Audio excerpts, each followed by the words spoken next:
I just can't. I cannot do this episode. I can't sit through it. Oh, come on, Matt. It's not going to be that bad.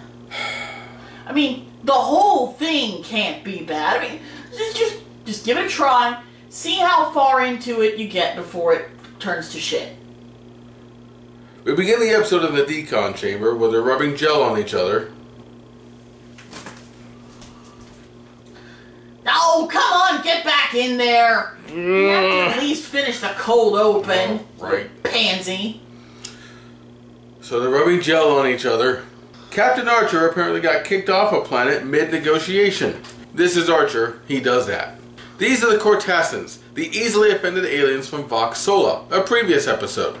However, no matter how easily offended they are, they're also really good at making plasma injectors, and the Enterprise needs plasma injectors because it's basically running on full capacity now without any spare parts, and if one goes wrong... You've got 4 more.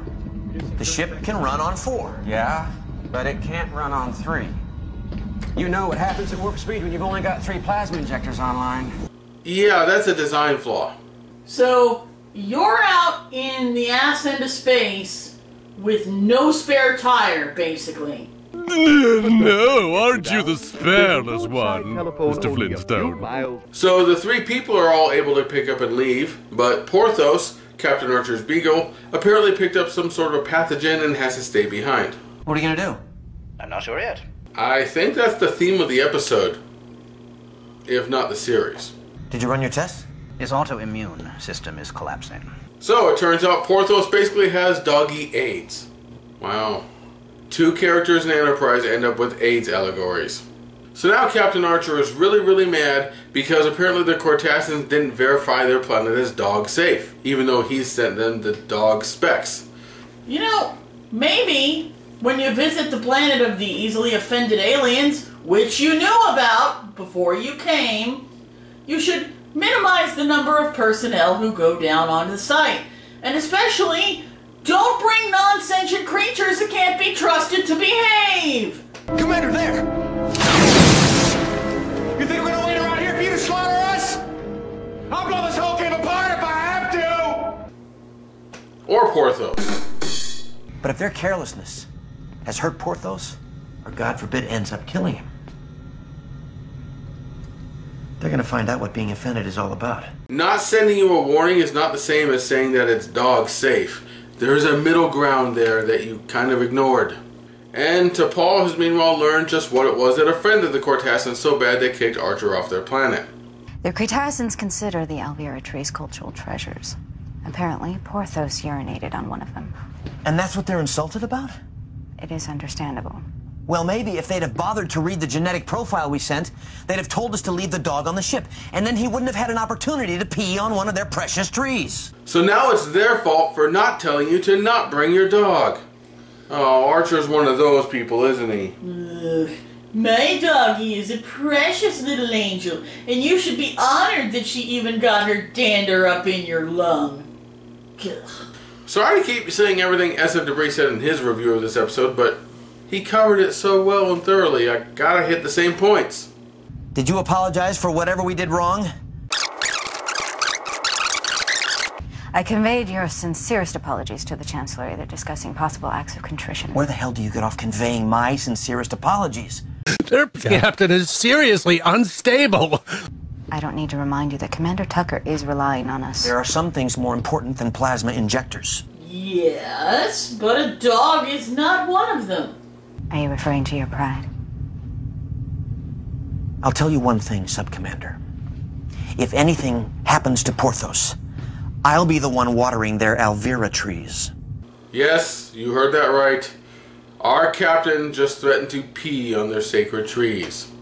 I hope there's a review board overseeing that guy. So Archer can't sleep that night, so he takes his bedding on down to Sickbay, figures he can sleep there. Dude, you walk into Sickbay with your blanket and your pillow and your PJs. Watch this. He walks right past Phlox, doesn't say a word until Phlox addresses him. Then he's all, oh, well, here's what I'm going to do. If it's okay with you, I guess. Be my guest. Take your pick. How arrogant. Couldn't you have called down and asked for permission before you did all this? And Archer seems uncertain of Phlox's veterinary credentials.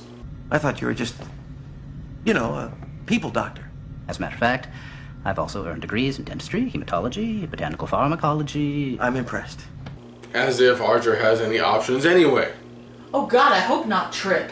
You are not going to perform that operation yourself. Damn, the knee hip bone connected to the half thigh bone, boom. And now, Dr. Phlox's wacky nighttime shenanigans.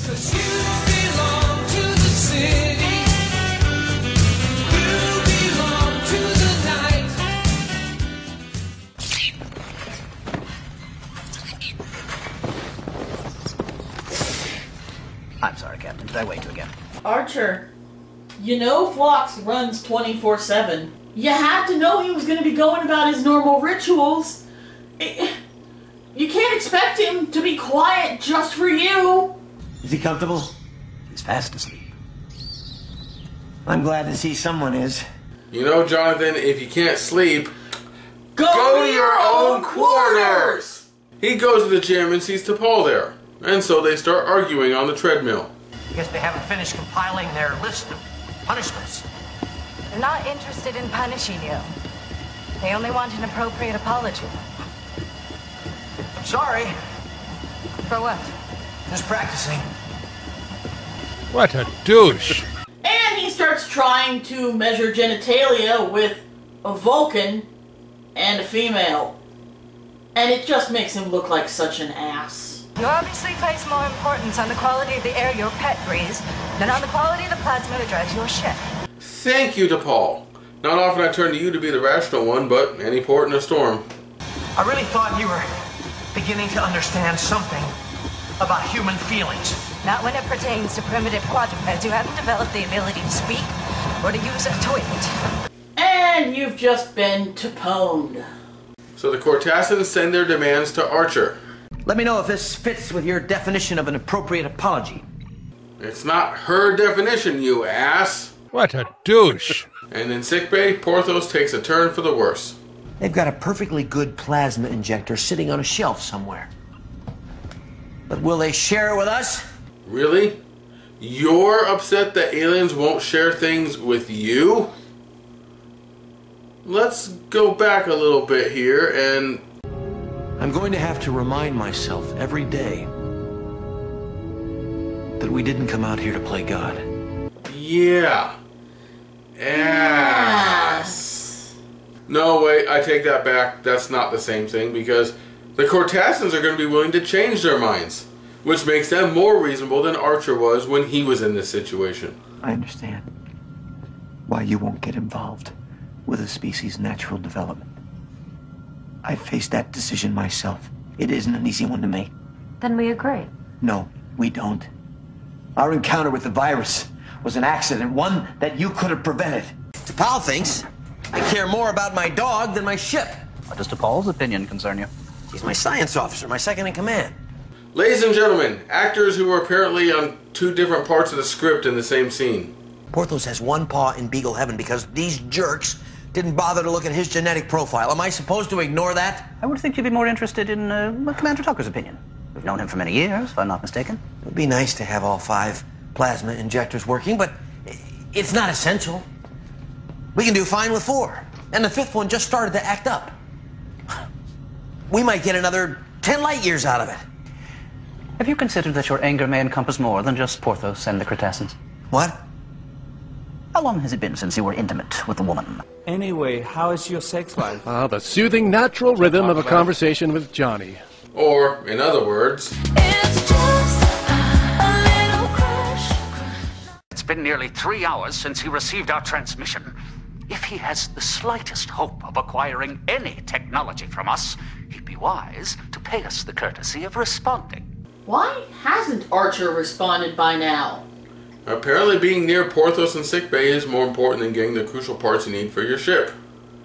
Well, but he's been spending all night pacing about, going to the gym, tossing and turning. These are the actions of a man who feels a need to do something, but just can't seem to find anything productive to do. Here's something productive to do! But Porthos... And And Archer awakens for some bat-catching antics. No matter what I do to secure her cage, she always finds a way to get out. Because apparently this episode wasn't wacky enough. That stuff isn't poisonous, is it? Oh, don't worry, it's just orange soda. Wait, so you're saying, oh God, no!